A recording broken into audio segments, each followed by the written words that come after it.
Right, okay, everyone. Monday, the 25th of August, and we're into an absolutely huge week for Celtic. They don't really come any bigger than this, to be honest. Two massive matches for the team to deal with. A hell of a lot of travelling as well, though they've done a good portion of that, actually.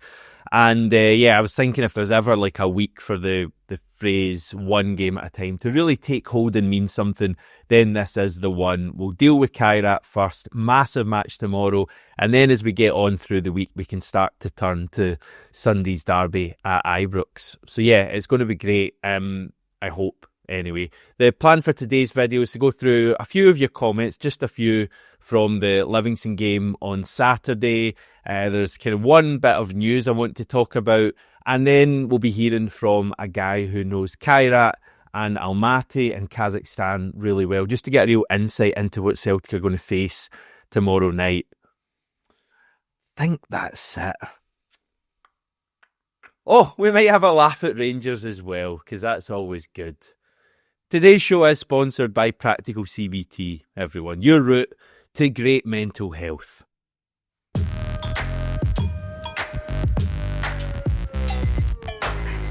Yes, hello to you all. Lovely to have you with us at the start of this huge week, and thanks for spending a little bit of your Monday watching me talk.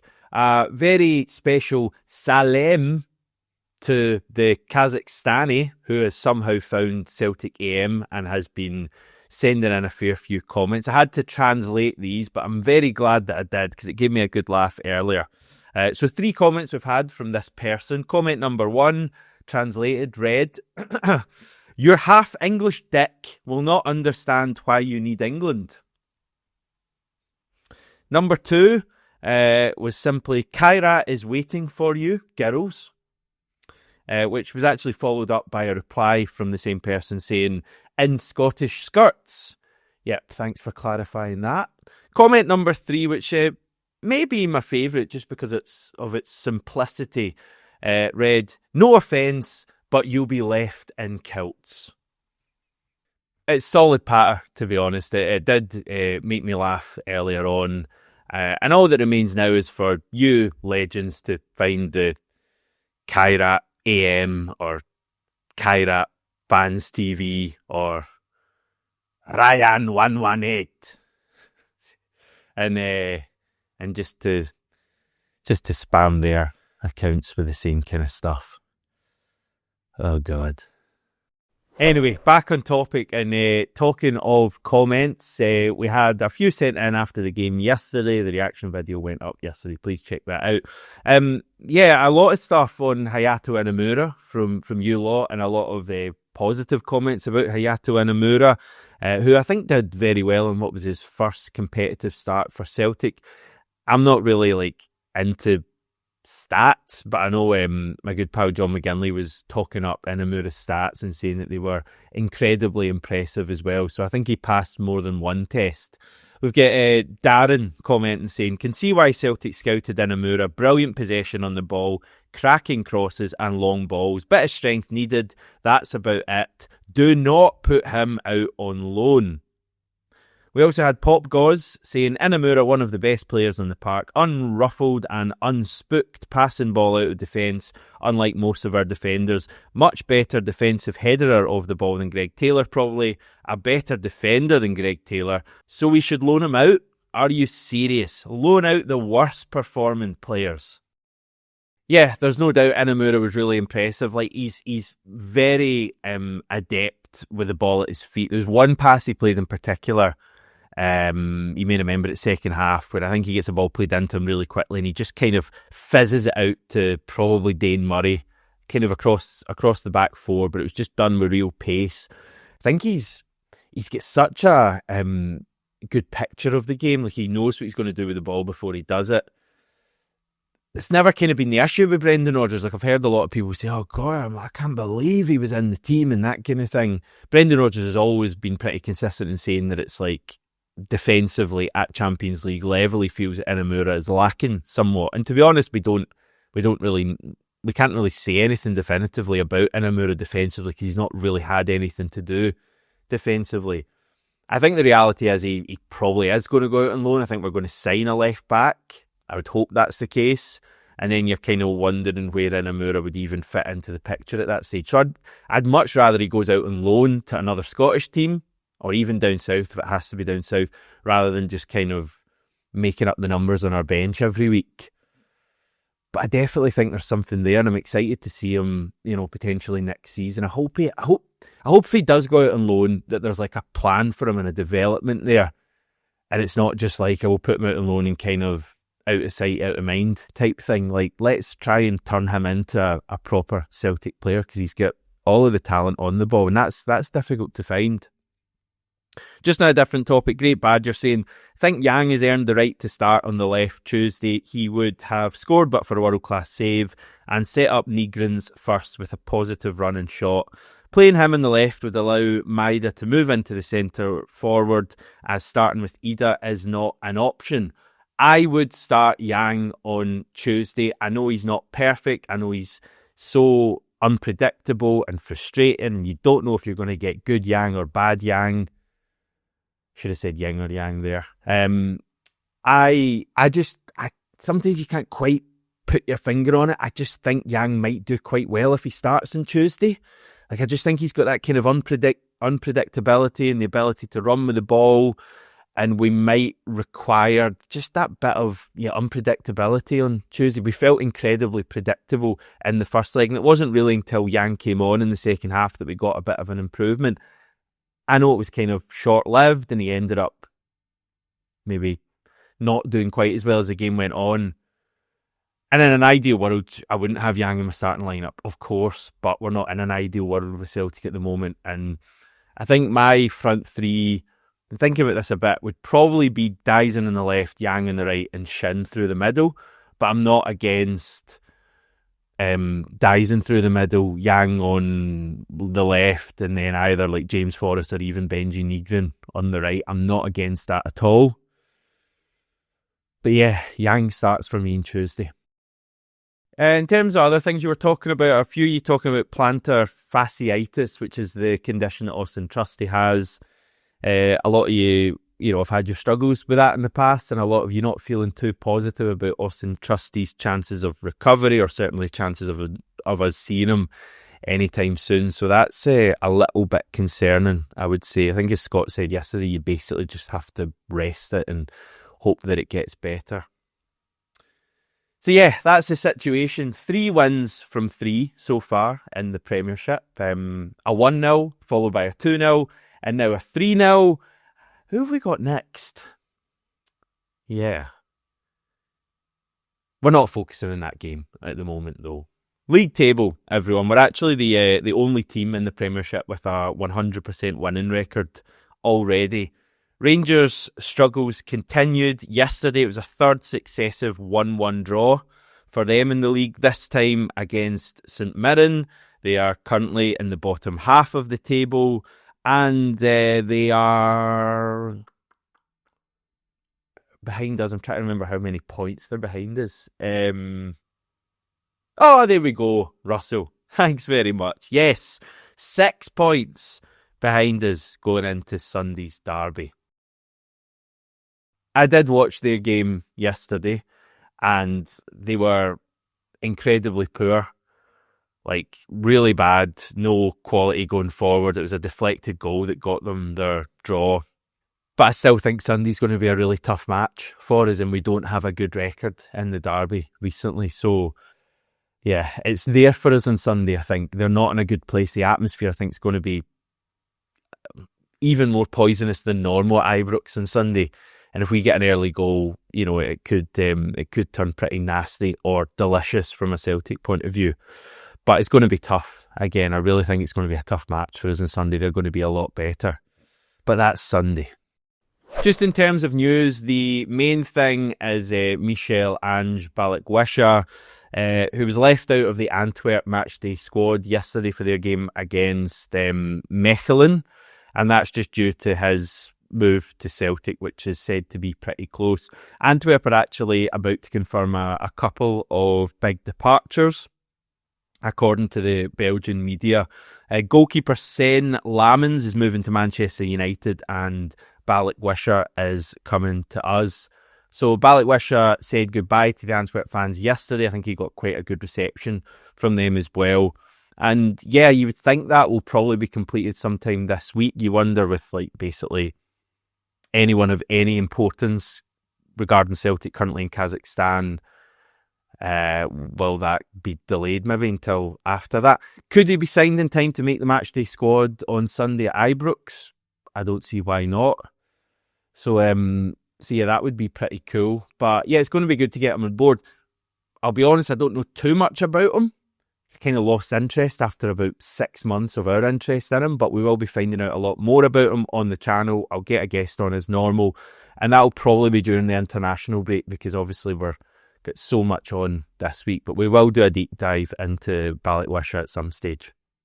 But in terms of confirmed Celtic players at the moment, the squad flew out to Kazakhstan yesterday. They flew out via Trabzon in Turkey, where they stopped for, I think, refueling of the plane, and then on to Almaty. So I think it was like 9 hours or something, but they're there nice and safe. We'll have a press conference later today with Brendan Rodgers and a player.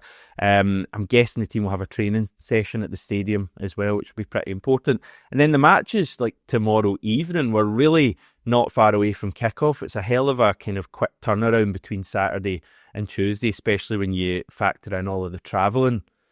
In terms of the weekend there, Kairat didn't have a match. They opted to have their game against, and wait for this, Uxkiet PS postponed. So they had a free weekend, so they should be in pretty fresh state for the game tomorrow night. A reminder that they are without Dastan Satpayev due to too many yellow cards he's picked up. Almost certainly without their goalkeeper Alexander Zarutsky. They're talking about him being out for the rest of the Kazakh season, so like he's obviously not going to make tomorrow night's game. Left back Lewis Mata, who also missed the first leg, said to not be back for tomorrow night as well. So they're missing some key players. We are as well when you factor in Alistair Johnson and Jota as well. So yeah, we know some things, but there's also a hell of a lot we don't know about tomorrow night, and it's fair to say Celtic are going into the unknown. I mean, we're venturing pretty much to China for a match that could hardly be more important. But luckily on the channel we have a little bit of insight to share with you from Chris Hanna, who is a Celtic fan. He watches the channel and he lived in Almaty between 2021 and 2024. He went to, I think he said, around 20 Kairat matches in that time. He was even involved with the club at times due to the football academy that he set up in Almaty. And I spoke to him over the weekend about Kairat, about Almaty, about Kazakhstan in general. So yeah, enjoy. So Chris, you're in Muscat, which is the capital of Oman. I'm sure everyone knew that. But you lived in Almaty for almost 3 years between 2021 and 2024. So you're the ideal guest to have on as we find out all about where Celtic are going this week. Tell us a little bit, first of all, how you ended up in Almaty. Right, so one, I've got a Kazakh wife. I just got married recently, so we were together for that period of time. But I went over for a recruitment job. I'm in like executive search and recruitment, as well as, other things. Went over there just to see what it was like. Started, kind of getting involved with the football scene over there because I missed it. And I've been living out in the Far East, so the football there is even worse. So when you get a bit more towards the West, there was a decent league to go and watch finally. And the only team in Almaty is Kairat, sadly. So I didn't enjoy the experience of watching them, but we'll get onto that, I'm sure. But yeah, that's kind of how it went. Plus, like I said, I'd worked in football before as a commercial agent, and then I got my agent's license when I was there. So I got heavily involved in the football scene. I ended up opening an academy and things like that, getting really into it, and then realised that they love boxing more than football. So, yeah. Yeah. I've been looking a lot at the Kazakh sports websites, and yeah, it seems to be a lot of kind of boxing, mixed martial arts type stuff. They're quite into tennis because they've got Elena Rybakina, who I think is their kind of biggest sports star at the moment, who's a really good female tennis player. But the football stuff's kind of forgotten about a little bit in Kazakhstan. Is that the third biggest sport from what I've seen? It got to the point where when we were doing the academy stuff, it was always things like ice hockey academies or boxing academies that wanted to tie in with us. And it was always made very clear, because as tough as the people from Kazakhstan come across, when it comes to the winter, they don't have anywhere to play football because the winters are so brutal. And they are not people that like to be outside in the cold unless they've got a little bit of vodka in them. Do you know what I mean? So, yeah, that's... They don't want their kids out playing in the cold. So that's one of the things we noticed with the academy. Like, you have to shut down or move indoors, which means most of the clubs, don't have an academy to cherry pick youth from. Okay. So no issues with the cold on Tuesday. Anyway, the city, Kairat, Kazakh football, maybe relatively well. Completely random fact, by the way. I'm not sure if you're aware of this, but I discovered this when I was, I don't know why I discovered it because it wasn't even relevant to this, but Shakhtar Karagandhi, who were the first Kazakh team that Celtic played back in 2013, they're now managed by our former player Yuri Yarasik, which is I did not know that. A bit of a... But they're not in the top division at the moment. They went down a division, did they not? Yeah, their most recent game was against Kairat's second team, I believe. I think they're in the second. Yeah. This is fascinating stuff. I'm sure people massively care about this. Tell us about Glasgow Learning Centre United, which was a football academy that brought in ex-Kairat players as well as coaches. So you had pretty kind of close ties to the club while you were in Almaty. So what we did was we had my wife's a teacher, so we opened the learning centre, and then I love football, so I thought I'll open the football equivalent of it. So it was Glasgow Learning Centre, then GLC United became something, and I went all out on this. I got in Bolivian coaches, I brought them from South America, but my main guy was a guy called Asselbeck, who was meant to be basically what Satpayev is now, but he'd done his ligaments twice in a row in 2 seasons. So at the age of 21, he basically was left with no contract. So I picked him up, and he was a phenomenal coach because he bridged that gap between the older coaches and the youth. And we got in some amount of... we actually spoke to Satpayev's parents at one point about him coming over at the academy. But the parents, he was extremely talented boy. Kairat were never going to let go of him. Very good. Right, so tell us about Almaty Central Stadium where Celtic are visiting on Tuesday night. So it's a capacity of 23,000, I think it holds. I assume it's going to be full on Tuesday night? Yeah. So I've got a friend that's going, so he'll be able to report back exactly what it was like. Is he a Celtic fan? Yes. No, yes. He's not. He's neutral, but he's very kind of Celtic centric. He's like one of these VIP kind of guys. His name's Alistair. Shout out to Alistair. He'll be there. Yeah, so he's going to be in the VIP section, so he won't be involved in the madness. And it is a madness stadium. You can walk wherever you want. There's no kind of way to stop people. It's just an old Olympic style stadium from, I think, the Soviet era. So you can imagine that. I've sent you some videos for you to have a look at as well. But it's just, you can walk around. There's no segregation. They put some police in the way, but they don't really care. And it's just it can get hostile. It can get a hostile environment. And I imagine it will be full come when Celtic's there. But the atmosphere's, because it's a big ball with a running track, it doesn't hold its atmosphere well. But in the heat of the night and stuff like that, it could be a difficult place for Celtic to go. But that's I don't think Celtic will have much of a problem overturning Kairat there. But it can be the fans there. Like I said in a voice message to you, they come to watch the halftime show mainly, which is like a kid performing K-pop songs. It's not going to be a massive football, even on Tuesday. It's going to be, even on Tuesday, mate. You'll see it yourself. You'll see it. They don't love football as much as you would imagine, and that's the God's honest truth. That's Okay, so that's interesting. As you say, it's not particularly close to the pitch. As you say, people can have a look. It's maybe kind of a Hampden-like thing, but I've watched a few videos. I managed to locate the official Kairat YouTube channel, which is quite difficult to find, but they kind of posted some videos of their recent European games, and it does get quite loud. So I think it's going to be an atmosphere on Tuesday night for the players to deal with. But as you say, if with all due respect, if we can't deal with 25,000 people, then we shouldn't really be in the Champions League. Yeah, you're better than Europa at that point, I think. But no, it can be intimidating. It can see if you sit on the right side of the stadium, it's got the lovely mountains of Almaty in the background, and it is a picturesque stadium to be in.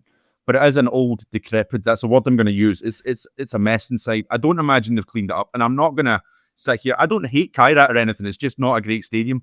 I'd be surprised if they haven't used some kind of audio feature on the video editing to turn up the noise, because it's. I don't think it's going to be holding much in atmosphere. If there's any Celtic fans that are going, they'll be the loudest in the ground for sure. Interesting. They've got one chant, and it's clap, clap, clap, Kairat. That's all they shout. That's the only thing they've got. Do you know what I mean?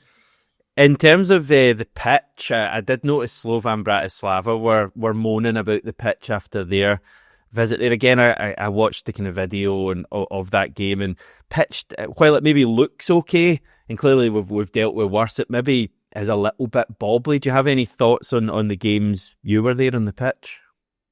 It was never... I'd imagine that the groundskeeper was someone who was part-time. I really don't think they've really had such a great pitch ever. Any match I've been to about 20 matches there, especially after half-time. You start about 60 minutes, you see it really bobbling up, and it does become an issue. And in the kind of cooler months, which it's not at its hottest period now, it'll be that way where it cuts up a lot because the grass goes through a temperature change. And it goes from kind of humid to dry. So, yeah, it starts to get kind of brown in patches. It's really, really a terrible pitch. Okay. But at the beginning of the match, it should be fine for Celtic to hopefully start fast. And then it shouldn't be a problem. If they get 1 or 2 goals in, then they can just, not worry about it too much and play the long ball. Yeah. If Rodgers goes that way. We'll see. Did you catch the first leg, and what did you make of it, if so? I stayed up to watch it. I wished I didn't. I had a feeling. I actually posted a few places. I think it'll be 6-1 to Celtic, and then the minute I seen the start of it, that they're a good team, Kairat, at defending, and they've got one outball which is Satpayev, and without him, they have no creativity. Ed Nielsen's a good striker. To be fair, in my opinion, he's better than either. I don't think that's a very controversial comment at the moment, but they can play to their home advantage pretty well if they just sit back. But Celtic have the quality, and that first leg was just, I'm going to discount it from my memory because, I don't think it's worth even remembering. I don't remember, other than Maeda's last minute shot, which, lacks a confidence. I don't think there's much to talk about. Hopefully Celtic go through and put in a good performance, and then we can forget all about the Kairat home leg.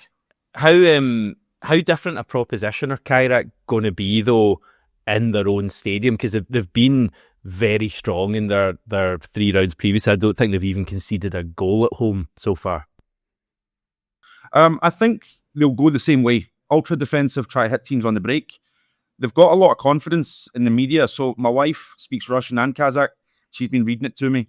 They're very confident, super confident about this. In fact, they've said some comments that you maybe want to pin to the dressing room wall, and that Celtic can come in and blow them away. No doubt. But just whether or not it happens, they do play a very good defensive game, but the defense is old. Yeah. They are at the vintage part of their career, and with fast legs, you should be able to run them ragged. I don't see why we should get so worried about it, if I'm honest. But it is a tricky tie, and that's my feeling on it. Kairat are good, but they're not Celtic quality. I wanted to so there's a few factors here. Obviously, we can tackle them. Obviously, the travel, I think, is around 7.5 hour flight, I think, from Glasgow to Almaty. You've got time difference, so Celtic will stay on Scottish time, but that's fine. It's hot in Almaty at the moment, maybe not as hot, and the game is a 9:45 kickoff local time. So I think that's around 22 degrees at the moment, which I think it's about 30 in the heat of the day. So it's a good bit cooler. And also the high altitude aspect of Almaty. Almaty's around 3,000 feet above sea level. So kind of a cocktail of uncomfortable elements for the team to deal with. What do you make of all that? I think that's where the home advantage comes in for Kairat, and that's where the other teams are suffering. The high altitude is something I believe in. If you look at like Azteca and then La Paz in Bolivia, those stadiums, they rarely suffer defeat in those stadiums, and Kairat's the same. So when like Astana come to play there, they always suffer due to the altitude and the temperature difference between the two cities especially. So it will be a problem, but this is why Celtic are one of the best teams in the world. They should be well prepared for this. The travel, everything. And don't forget, Kairat had to do the same travel coming to Glasgow, if not worse, because going back the way is worse for the jet lag. And as far as I'm aware, they didn't try and stay on time zone and stuff. They just arrived, played and left. So, I think it's just excuses Celtic will use if they don't go through. There is absolutely no doubt in my mind that those things, yes, while they're a factor, the lack of quality that Kairat has compared to Celtic, even the way Celtic are playing at the moment, shouldn't be an issue. Honestly, it shouldn't. I mean, they are factors, but they're just excuses. That's my personal opinion. I really don't see it being something. I mean, there's local clubs that come over and turn them over constantly. I know they won the league last year, but they're sitting second this year. They've had some strange results. And, if not all clubs in Kazakhstan are at high altitude are playing extreme temperatures. Yeah, I'm just thinking about the first leg, but hopefully, as you say, we just get a much better performance from the team. Tell us a little bit just about Almaty. I don't know if we have any viewers who are actually going to the game. Please let us know if you are off to the game. Maybe you're on route at this stage, but for anyone who is going, what kind of city is it? Any recommendations? It's a fantastic city. If anybody's going, there's one metro line that takes you straight to the stadium. It's super convenient. There's buses around everywhere. The locals are super friendly and like a drink. And, there's a few Irish pubs. There's a Scottish pub called William Lawson. You can pop in. And the culture there is great. I loved my time there. I really, really did. And anybody that's going is going to experience a fantastic city. It's not as harsh as Astana. Almaty is a great, great city. And all kind of everything you'd want and expect for a good holiday. So if you're going for a couple of days, 2 days, fantastic place to visit. It's just a long way away, Hamish. It's right next, it's 2 hours from the Chinese border. Yeah. It's Asia. It's definitely not Europe. And that's where I stand on that one. But yeah, there's lots to do and see. Going to the match, there's a cracking wee pub at the stadium. Right next to it is the Kairat pub. And, if you're going to the match, you can sit in there, they'd have food and all that type of stuff. They don't matter if you're an away fan or a home fan. You don't really need to worry about that stuff there. There will be a bit of hostility from an ultras group that they have with 4 or 5 people. But it's a cracking visit. It really is. So that was Chris Hanna, and a big thanks to Chris for coming on the channel to share some insight. He actually has his own YouTube channel, actually. It's a food review channel called Chris and Chips Abroad, so definitely check that out. And yeah, fair to say he's very confident of Celtic doing the business tomorrow night. I'm not quite at that level, but equally, I think the tie is very finely poised. I know it might seem like I'm on the fence a bit, but I do honestly think it could go either way. And I guess that's what's so exciting about the game tomorrow night. Obviously, I'd so much rather been, 3-0 up, even 1-0 up going over there. But I just think, a lot of things are against Celtic, so let's just find out what this team has. I think Scott made a really good point yesterday. There's obviously so much negativity about the team, and in recent matches, especially against Kairat last week, the performance was really poor. But the team is still fighting. They'll still believe. They're still, I think, very confident. Brendan Rodgers, Callum McGregor, Kasper Schmeichel, whoever you hear speak in recent days, they're still very confident of going over to Almaty tomorrow night and winning and getting through in the tie. And I think it's definitely achievable, and it could well be the making of this team if they can manage it. Just a final note on the match. The officials have been announced by UEFA. It's an all-Italian team. I bet they're absolutely buzzing to be getting sent out to Almaty. The referee is Maurizio Mariani, assistants Daniele Bendone, Alberto Tegone. Fourth official is Matteo Marchetti. VAR is Marco De Bello, and assistant VAR is Valerio Marini. Unbelievable names there.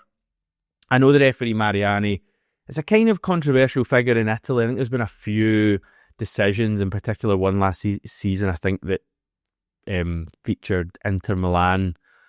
So there's been a few controversial decisions there, but clearly still rated quite highly by UEFA. As I say, I'm sure he'll be delighted to be heading over to Almaty, but hopefully we're not talking about the referee tomorrow night unless he wants to give us a penalty. That would be much appreciated. But yeah, I'm going to head off for now, everyone. Enjoy the rest of your Monday. There will be a video out first thing tomorrow. I know the game's an early kickoff and there's not a huge window for you to watch the video, but please still tune in because I'm going to preview the game a bit more, pick my team, do a bit more info on Kairat, and also go through the press conferences that are happening today and any other news that comes up. So yeah, we're getting there. It's a big week and it's underway. I'll chat to you tomorrow.